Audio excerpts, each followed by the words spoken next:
Hi everyone, welcome back to another tutorial from Crazy Gamer. Today in this episode we will be learning how to update Horror Tale 1 game on your Android device.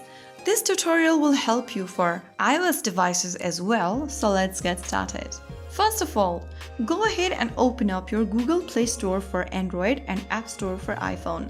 Soon after you open it up, go ahead and tap on the search icon at the bottom or bottom right, and then in the search bar type in Horror Tale 1.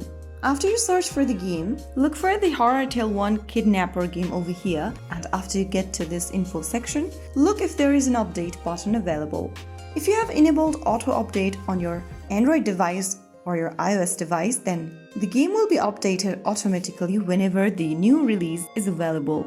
But if you haven't enabled auto update on the game, you can go ahead and look for an update button in this page. If you don't see one, it means that you are currently running on the latest version itself. But if you see an update button, tap on it, and this will download the latest version of the app on your device. And that's how you will be able to update Horror Tale 1 on your Android or iOS. If you found the video helpful, don't forget to like, share, and subscribe to our channel. I will be back again in the next episode. Thank you for watching.